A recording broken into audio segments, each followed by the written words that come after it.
Welcome to this episode of the Qualified Tutor podcast, the first late night live podcast at the Love Tutoring Festival this week.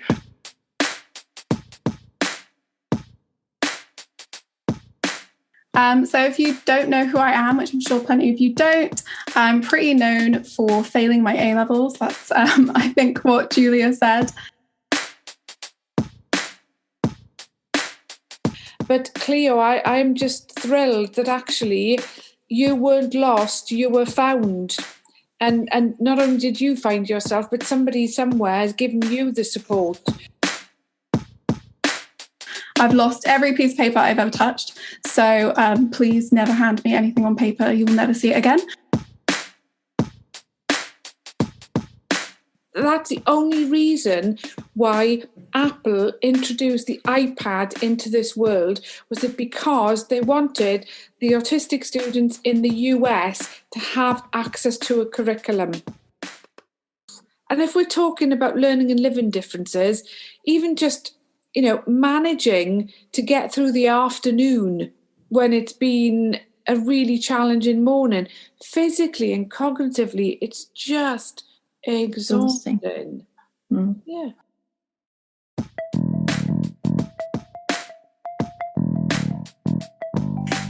Welcome to the Qualified Tutor podcast. I'm your host, Ludo Miller, and I'll be interviewing tutors and thought leaders from across the tutoring landscape to inspire, inform, and motivate you to become the best tutor you can be. The Qualified Tutor community is a safe and supportive space for tutors who love to learn and grow. We offer training, resources, ideas, and a chance to connect with like-minded tutors.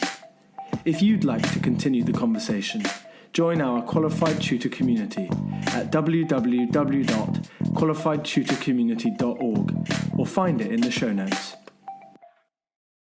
Welcome to this episode of the Qualified Tutor podcast, the first late night live podcast at the Love Tutoring Festival this week, Monday the 28th of June. We are joined here by 15 attendees and speakers, tech helpers, and of course myself. So there's a fairly big crowd here to listen to our three guests tonight.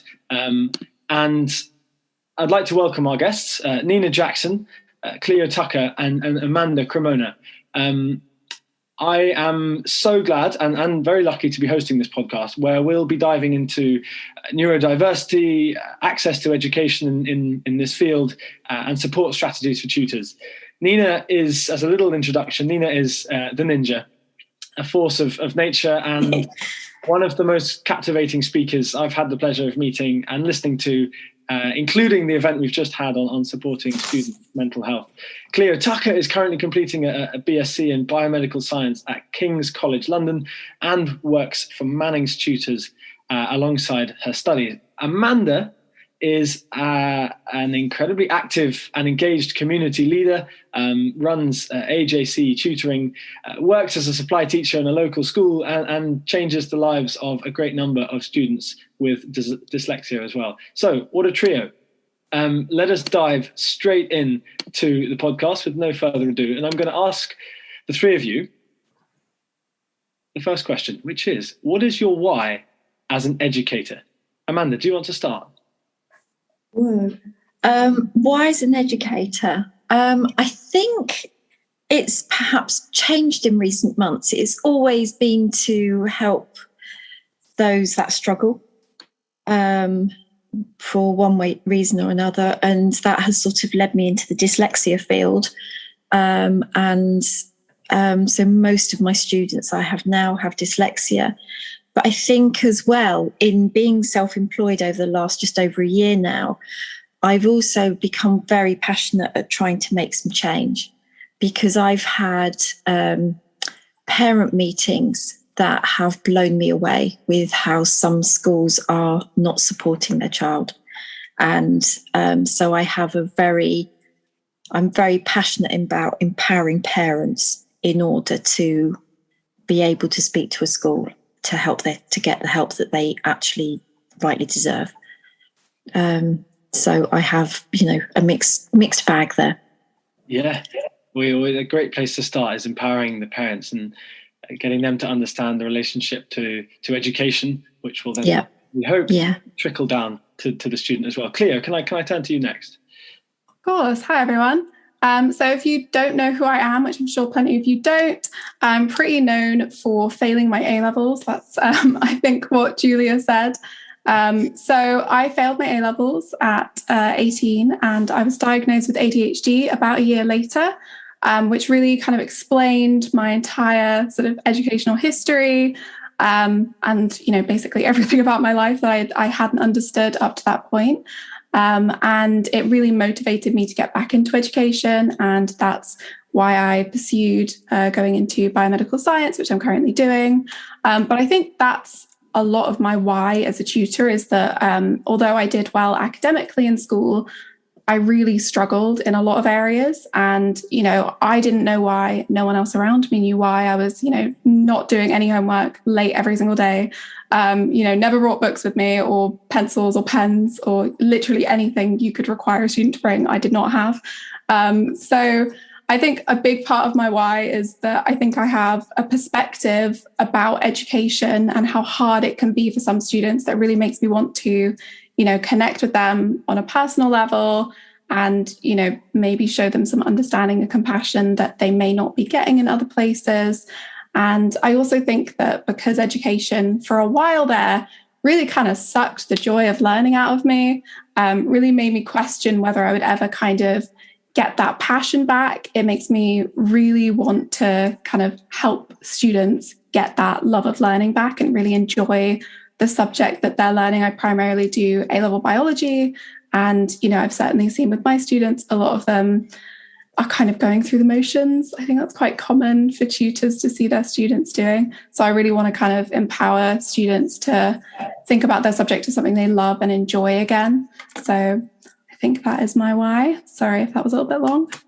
That was a wonderful answer, Clio. Please don't apologise at all. Thank you for that. We'll be coming back to some of those themes that you've brought up there in just a second. Nina, please, what is your why as an educator?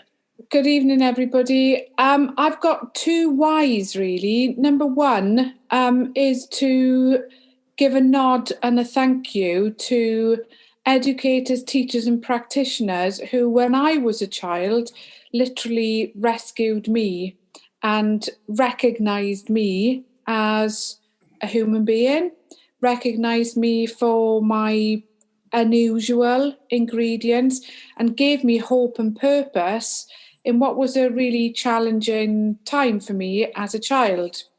And what I then realised was that my second why is that there are so many what I call the lost boys and girls of the world who are misunderstood, who may not necessarily always have the language or the communication skills to say why their world isn't okay, and that teachers are not enriched enough to actually understand some of the complexities in areas of learning and living differences, the neurological and the cognitive side, and also in the area of mental health and well-being.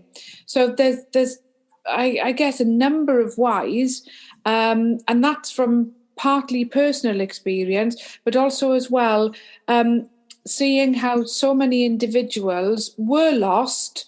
But Clio, I'm just thrilled that actually you weren't lost, you were found. And not only did you find yourself, but somebody somewhere has given you the support.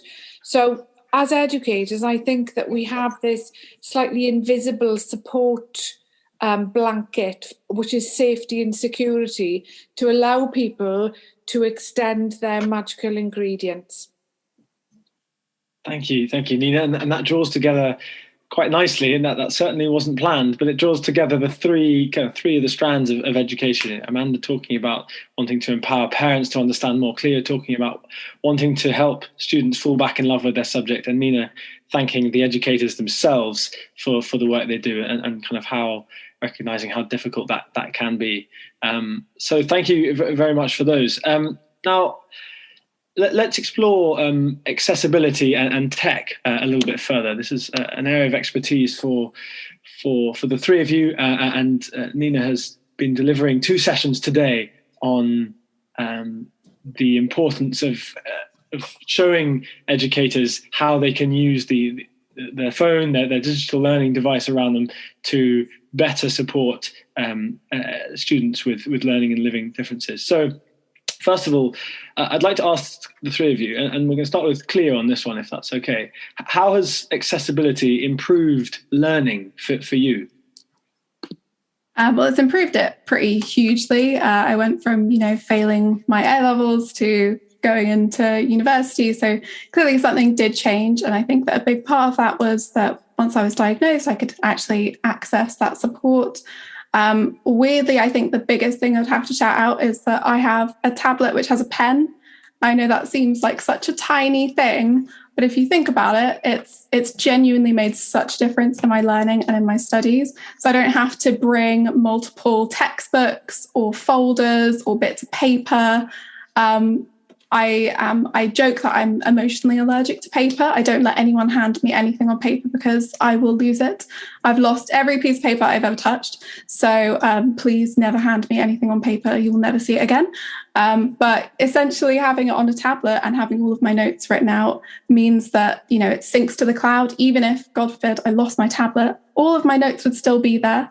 And it's a lot easier to remember to just bring this one thing that has everything on it than to bring 5 billion different things that we all seem obsessed with making kids bring into school. I see that Jack is saying that in the chat. So I think that it's been hugely important for me, and also something that I think people don't always associate with ADHD is perfectionism. I used to have massive note perfectionism.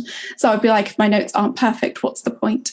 And if you make one small mistake or you get distracted and you stop writing or they're talking too fast and it's difficult to keep up, I'd be like, well, the notes aren't perfect. I'm just going to give up. There's no point. This lesson's a write-off. And now I'm like, well, I can just erase as much as I like and just go back and change it whenever I want. Shuffle the pages, reorganize stuff however I want. So it genuinely has made a huge difference for me. And those are some fascinating ways. Yeah. Okay. And there's a stern lesson for anyone not to hand Clio a single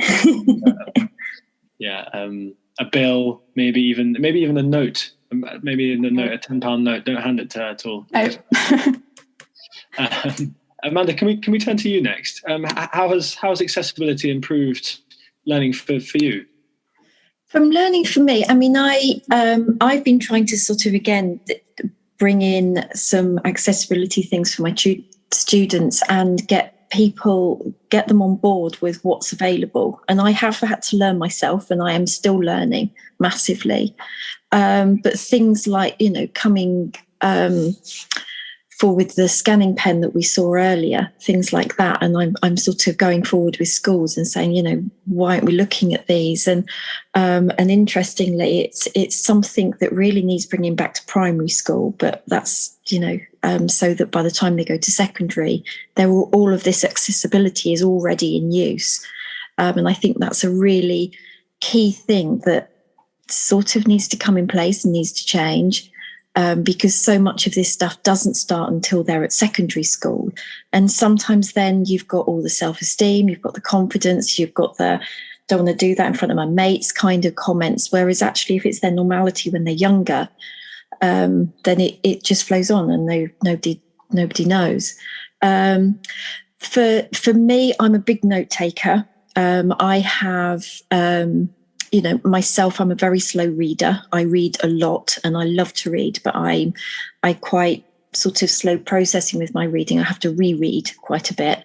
And I think having things online a lot more that I know that I can, do and put and flick back and I don't, and it's there in front of me. And like I said, I write everything. So I'll note take on my iPad and everything, because that's my memory is shocking. So a lot from an accessibility, from one thing I have noticed with over the lockdown thing, and for me with my own work has been invaluable, is actually the students that are, I don't know which way around to word this, accessible to me, if you like. I mean, I've got this line like in Scotland, I've got some in North London now, and they're people that were looking for a tutor that dealt with dyslexia around where they lived, and they just couldn't find people. Whereas now you can pick and choose your tutor by what's available because of being online and the accessibility of that. Yeah. And it's, sorry, just to pop in, and that's drawn it right back to accessibility and tech, hasn't it? Yeah, absolutely. Yeah. Absolutely. And I think we have been forced in the last year to learn it. These tools were already there. We just never really made ourselves use it. And everybody has had to learn, and everybody's had to change. And like I said, for me, it's certainly changed my tutor base for sure. And it's enabled me to work with students that I love, I really love and passionate about working with. Yeah. Nina, I'm going to fire this straight over to you. What have you learned about accessibility and tech this year, in the past, since the lockdown first begun? What have you learned about accessibility and tech for those with living and learning differences? I'll come to that, but I was getting all excited then about sort of listing off about the amazing sort of like thinking brain and the digital brain, because this is not a phone. As you know, I never call it a phone, it's a digital device. But what I've learned is that in the pandemic, some of our learning and living differences have really, really thrived with the right use of tech, immersive reader, online, not being around some of their peers where they feel bullied, self-esteem, self-confidence. But slowly but surely, there's been such a fear in education, where education has not been fit for purpose because everybody's gone on about how bad tech is and, they're going to get their phones out, or that, they're going to get their tablets out. But as we've heard already from Amanda and Clio, the allowance, of using a digital device for survival and progress has been huge. I've also been able to see how some young people amazingly have used new forms of artificial intelligence and augmented reality to enhance their learning, even with VR as well in their homes, to be really immersed in experiences, but also for so many of our young people to really find their ways around coding and being able to, or being allowed to use technology now more than ever, because they weren't allowed to use it before because people would be scared. But they shouldn't be scared, because accessibility, that's the only reason why Apple introduced the iPad into this world, was that because they wanted the autistic students in the US to have access to a curriculum. And I know exactly what people are talking about. A tablet with a pencil, you've got a scribbler, even if you've got really bad dysgraphia, it sorts it out for you. It empowers individuals. So the empowerment during the pandemic, finally, of allowing young people accessibility to inclusive world of learning is a woohoo moment for me. The first of many, hopefully, tonight. Yeah. Nina. Fear is very much what you said, though. We have been forced out of that fear a little bit, haven't we? Because, teachers, educators, everybody to use tech more. And that's been key. So let's go further into that. What changes would you like to see in approaches to accessibility, going forwards? I find that phrase so kind of cliched, but moving forwards, what further changes would we like to see in accessibility in education? Who'd like to go? All three of you. Me, I would like it to be more mainstream. I think, to bring it in when we know that kids have got to a point where they're really struggling, and, not leave it. I mean, I was blown away this week. I had an email from a parent who sent me a copy of an email from the child's school. They were trying to get their child maybe screened or assessed for dyslexia. And one of the sentences at the bottom of the first paragraph was, our SEND team won't assess or diagnose dyslexia unless the child is several years behind their peers and making little to no progress. I was blown away. And I said to the parent, I can't even imagine a member of staff thinking that, let alone writing it on an email to a parent. Several years behind, so it's just unreal. So from that, and to answer your question, I think that tech needs to be brought in sooner. Like I said, I think certainly midway through primary, by the time a child's got to certainly year 4, if they're still really struggling, then there's a difficulty of some sort, or a difference, or a learning difference, and things like that need to be supported. I mean, I'm a real advocate. It should be picked up much, much, much earlier than that. But just to bring in that tech to help them before they get further and further and further and further behind. And off the back of that, this year has been a moment for education to stop and rethink its strategies, because it's been forced to rethink its strategies anyway, because we weren't allowed into classrooms. So is now not the moment to rethink those areas that you've just mentioned there, Amanda, and certainly to rethink a school strategy that a child has to be several years behind where they are, where the rest of their year are.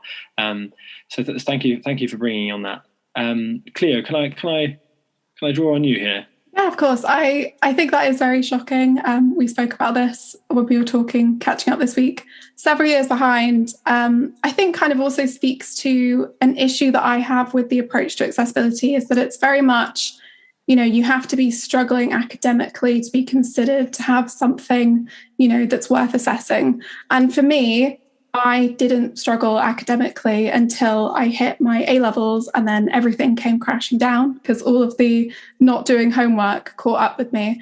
But if you looked at my school reports, for example, there are a lot of flags there that really should have been picked up. The constant lateness, not bringing anything with me, not doing homework. It's kind of showing there's an issue. But, the approach is, well, if you do well in exams, you're fine. And that it misses so many students who are struggling. It's just not showing up in their academic work yet. And you really don't want to get to a point where it shows up because, they failed their A-levels, for example. As much as I think overall it hasn't been an overly negative experience for me, it's not something I would recommend to a friend. So I do think that, Amanda is absolutely right that early intervention is key.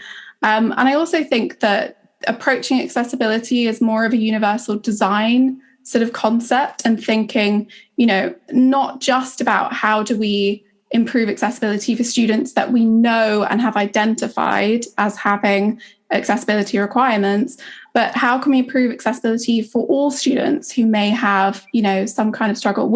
I know a lot of students who benefit from approaches that you would consider sort of targeted interventions, the use of tablets for writing things, who would not meet the diagnostic criteria for certain conditions, but would still benefit from that kind of approach. So I think as educators, we should always be thinking, is my lesson accessible? Is what I'm doing accessible for students with dyslexia?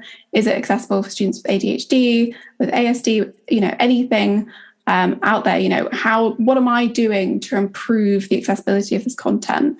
And I think that's where we need to get in education, is to a point where, you're relying less on these targeted interventions for students who are falling behind, but also on the sort of broad approach that everyone should have learning be accessible to them. Yeah, and I think that's such a positive attitude to have in one's life anyways. How am I doing the right thing in what I do? Being self-reflective in your approaches and your strategies can really only be a good thing, and there's no reason why we can't apply that to the tutoring that we do. Even if we lead such kind of busy lives and we've got one student there and then we log on to another student 2 minutes later, and we have to try and build in that time to reflect on the way we're approaching it. Certainly, Clio. Now, I want to draw on a question that we've had submitted from Natalia, which, Nina, I'm going to point your way first. Natalia's asking, what do we do in terms of trying to encourage the use of tech in education if parents are saying no to excessive screen time? How do we manage that situation where we need, or we'd like the students to use more tech because it's helping in their learning, but they've already used too much that day? I think it's defining the difference between what is effective learning screen time and what is immersive play screen time. We have this thing in our house, it's an ADO, which is an all devices off. And that's very important to balance, because we know from a big Stanford University research study recently, particularly with being on Zoom for so long, not only are there neurological and cognitive issues, but also eye strain issues as well. But to come back to, I think there's a difference between, we need to educate not just the educators, but the parents as well, as to what accessibility for learning really, really is. It isn't always about a tech tool. It isn't always about a digital device. For some children, it's accessibility to learning in a way that's individual to themselves. But if we're talking about accessibility for access to learning through a digital device, then only when we show parents what is possible with a marrying of the digital brain with the thinking brain, that we're empowering to see how well their children can do. For example, if a child can't get to school unless they're in a wheelchair or a set of crutches, you're going to make sure that they've got a wheelchair or a set of crutches to actually physically get there.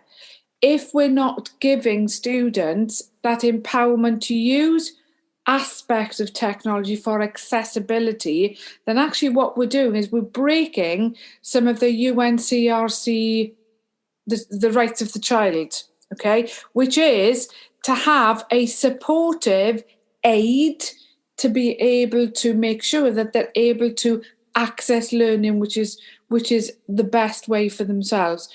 But I think that when we look at the term accessibility, we need to actually share with parents the difference between access for learning and general screen time, where it's gaming, watching TV, etc., etc. Because it isn't just a laptop, desktop, hand top, okay, which actually means screen time, televisions, watching billboards, all of that where it's artificial. It has to be empowering parents as well to understand. And parents need to get off their own digital devices, ADOs. Right now, if you're a parent, right now, you have to get off. You have to leave. No, so this is what's reflecting what Amanda was saying earlier in her why, isn't it? Is almost educating the parents in best practices, which will then, as we've said, filter down. So certainly, yes, understanding, Natalia, I hope that helped a little bit with your understanding, or whether you just wanted to introduce that as a topic, which was very much appreciated. So thank you.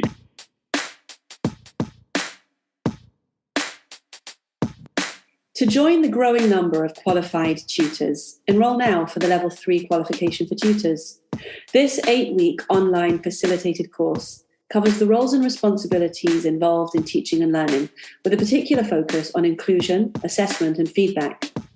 Upon completion, you'll be awarded a Level 3 in Education and Training from Ofqual recognised training provider Highfield Qualifications. You will also gain a Qualified Tutor Quality Mark, the independent quality mark for tutors. Whatever your starting point, a qualification for tutors has to be the next step. Enroll today at qualifiedtutor.org/training. Now, I'm going to shift the focus of the conversation a little bit now, more towards schoolwork and more towards homework.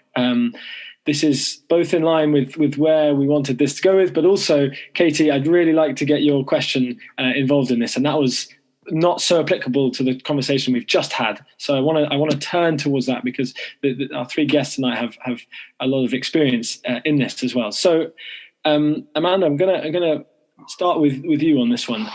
In a year in which homework and some of its potential kind of shortcomings have been highlighted really more than ever mainly because parents have now been, intensely involved in their child's homework, and they started to see the kind of banality of it at times. How can we rethink our homework strategy for students? I think you might be on mute, Amanda, or you're just speaking very quietly. I was on mute. Do you mean from what they're given from school, or from us as a tutor giving homework? You know what I'm going to say. It's both. Okay. So going on from a tutor, I don't give homework. As within my practice, I will give if I'm working with a younger student that is mainly because of reading difficulties, I will maybe give some keywords to be reading through that week. I'll send the parent a list, a few flashcards and say, could you just do those each day with them? Something like that. But I certainly don't give any worksheets or anything like that. But that's the type of students that I'm dealing with. I'm not really working with students that are out to pass their GCSEs or whatever. I mean, I do work with older ones, but it's more the strategies around sort of their revision and things. So I don't tend to. As far as school goes, I feel that there is an awful lot of homework given for homework's sake. And I just don't see the point in that. If a student has not got a concept within class and needs a little bit of extra, then maybe. If they need to finish off something that they haven't done for whatever reason in class, but to create homework just because, it's Tuesday and they need to have some geography homework, I don't sort of get that. I don't know, and I'm open for discussion on that, but that's just my own personal one. And again, probably from my own school days of very much like Clio not doing homework, and things like that. But I think for probably just so many school children, it just becomes a battle. That becomes a battle at home for parents. It becomes a battle with what they're taking into school. It creates an enormous amount of extra work for teachers marking things. And actually, if we can get learning right within school, is there that need? But I'm open for debate on that one. You're open for debate, and that's I'm a big... with you on that one. Sorry, Nina, go ahead. I'm with you on that, Amanda. First of all, I just think that the whole use of language and calling it homework is wrong. Yeah. Okay. To spark a child or young person, for anybody, for learning, if we didn't even set this tick box exercise of homework, but that we looked at everything that we did to empower ourselves to become better, was all around own work. Okay. Mm-hmm. So, number one, you don't just own the work, or what you do is you're actually doing what you get excited about.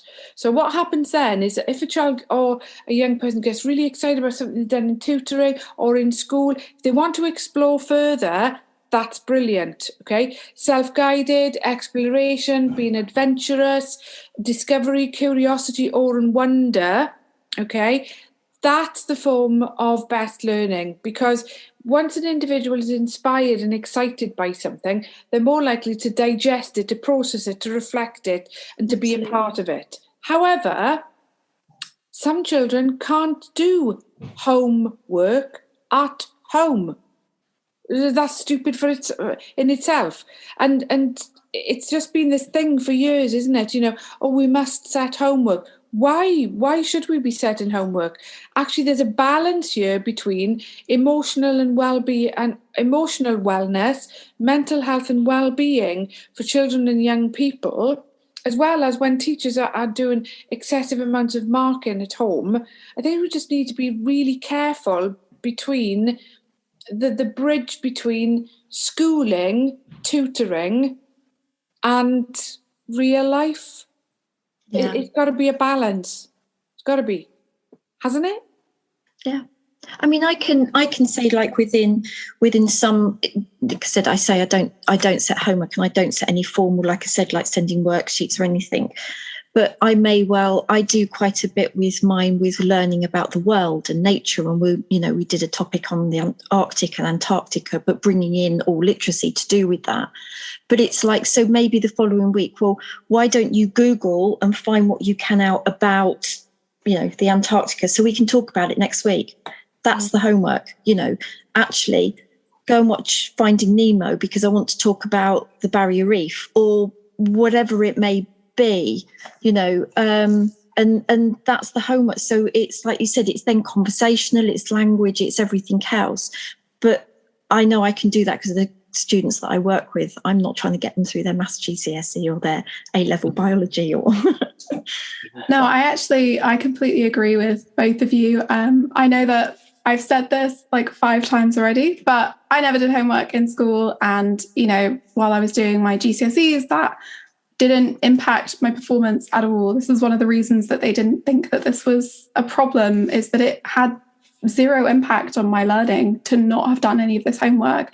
And not only is it, a sign that, wow, they probably should have been paying a bit more attention to what was going on with me as a child, but also as a sign that, why were they giving me this homework? And then further to that, when I didn't do the homework, I would be stuck with detention, which is just more time that's being sucked out of my life, more exhaustion and, less time to spend with my friends, to be out of the classroom, to, be a child. And I just think it's really sad, to be honest. I think that a lot of homework is just, you're making it a chore to learn. You're making it something that students have to go home and do as a matter of like routine, when they would rather be with their friends, learning something in a more sort of natural way to them. And, I also think it's sad because when I was younger, I would get really sort of obsessive about different topics and want to do a lot of research on them and all of that kind of stuff. None of that counted towards my schooling at all. None of that counted as homework, even though I was learning significantly more than what the homework they were setting me was. But, I was still, sort of chastised for not doing homework, not doing what was expected of me repeatedly. And, for what? And I'm with Amanda here. I also don't set homework for my students because I think, you're already taking the commitment and time. I work with primarily older students to see a tutor. This is most of the time I find that my students want to be seeing a tutor. You've already committed that. I'm not going to send you off to do worksheets. I'll say, oh, here's something interesting you can read if you want to. I know that you're interested in this particular aspect, whatever else. Just encourage them to do their own exploration, their own learning. And that's something I really had to kind of foster in myself as well when I got back into education, was be like, okay, I'm not doing any of these like formative assignments if I don't think they're going to help me. I'm going to do what I know is going to be useful for me, and I'm going to save the rest of my energy and time to do the things that I love doing, and that includes learning now. Whereas at school, I had no energy and I also wasn't doing homework. So, it was a lose-lose for everyone. I think what you've said there, Clio, actually really, really hits home to the fact that, you are being punished for not completing homework.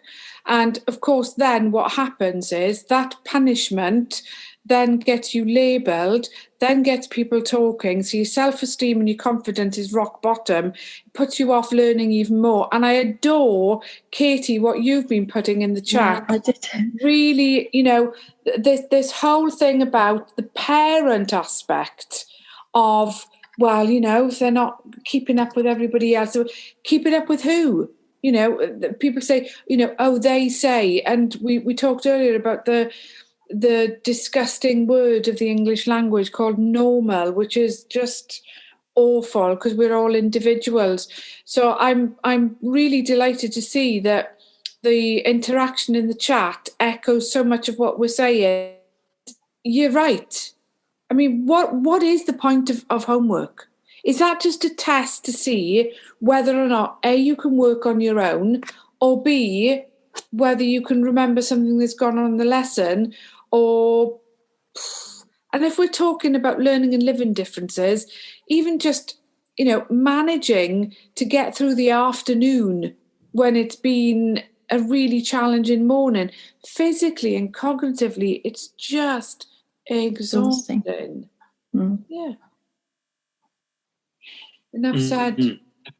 And it's 9 p.m. now, and it's it's getting late. No, it's very important. I mean, podcast listeners won't be able to see this, but there's so much going in the chat, and really that's just a reflection of what everyone here is wanting to contribute to this conversation. And this was always going to be the issue. I knew with this podcast was going to be trying to keep it to a manageable length. So thank you so far for all of those contributions, both from our speakers and from those of you in the chat box. We're talking quite a bit here about how the classroom environment can draw down, can pull down on those students with learning and living differences. What are some of the drawbacks of sitting in a classroom and then being given homework and going home?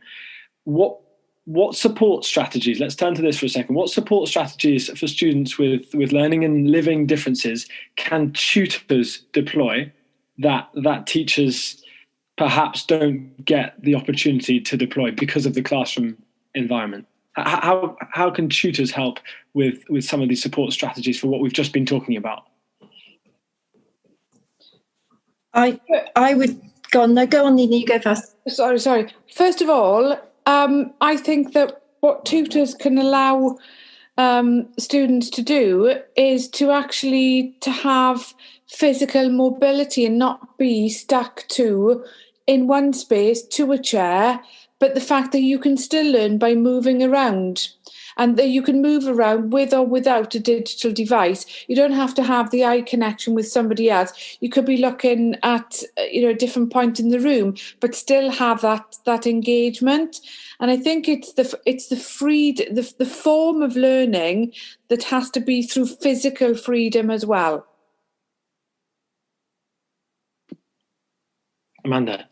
Absolutely agree. I think I was going to say create a safe zone, because there is just you and, or small group, maybe 2 or 3 others. But, anytime I do either one-to-one or within the school that I'm at the minute, I'm doing some intervention groups, very small. And my first thing that I say is, this is your safe zone.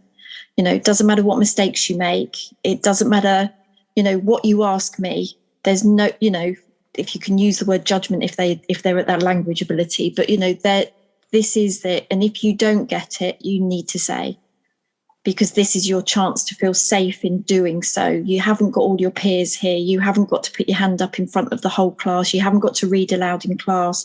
This is your safe space, and you need to use that. And that's and I think that is what tutoring provides massively, because it provides that, like I said, it provides that slight intimacy that you can get the relation. It's like the relationship building, and you can really hone in on what their strengths and what their weaknesses are. And it's the weaknesses that probably need more support than anything, and building that self-esteem, building that confidence, which is also really key. But I think that safe zone is probably the one thing I would say. Yeah, and isn't it interesting how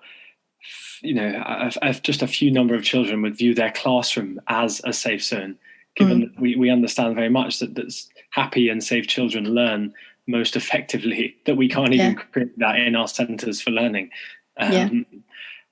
Clio, did you want to add something on that point?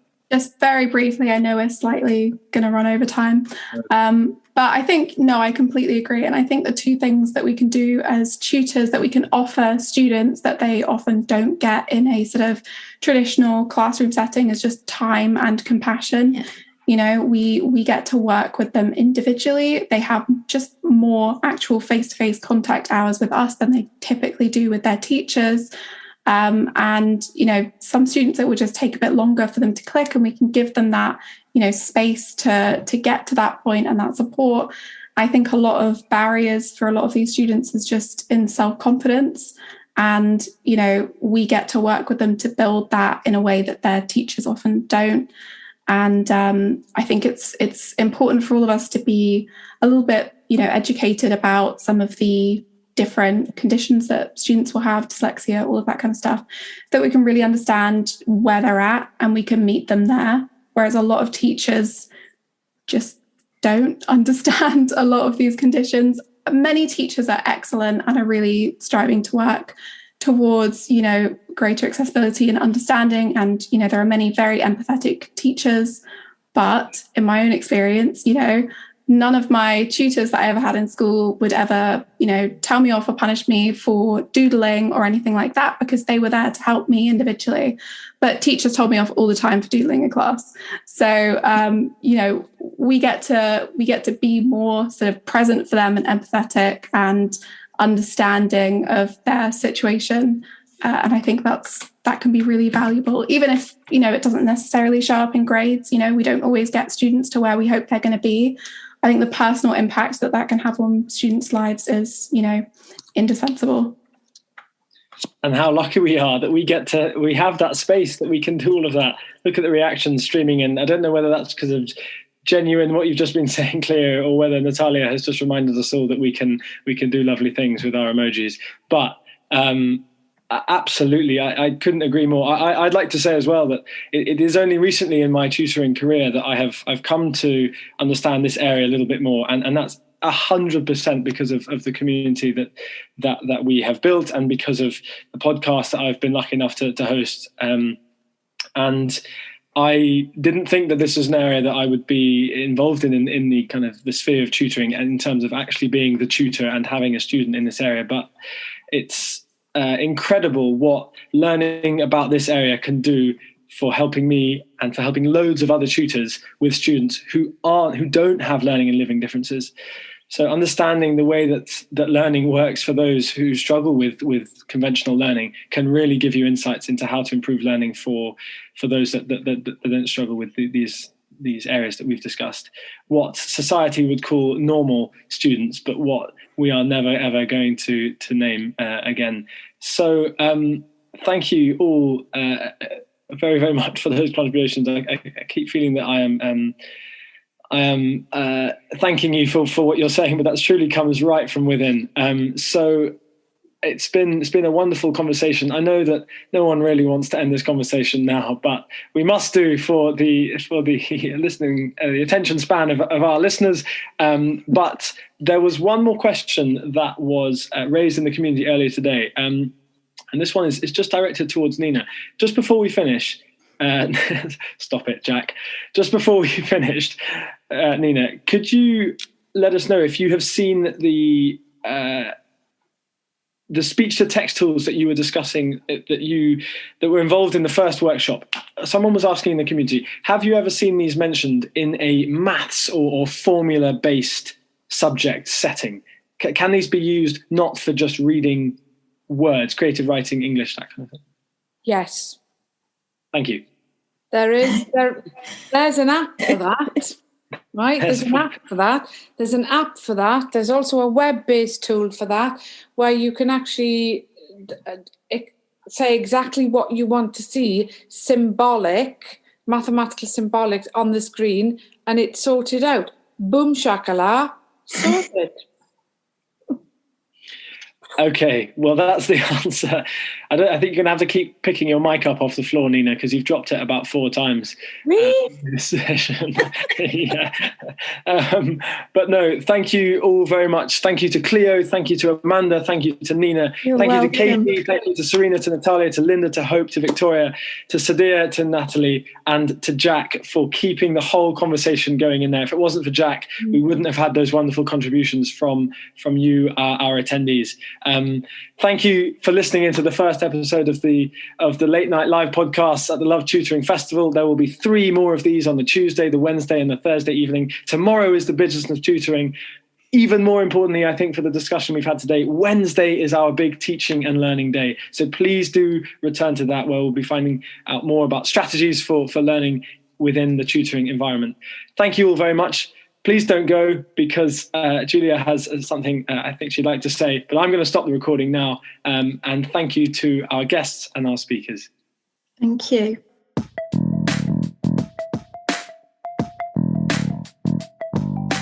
Thanks for listening to the Qualified Tutor podcast, where tutors share their expertise to support the tutoring community.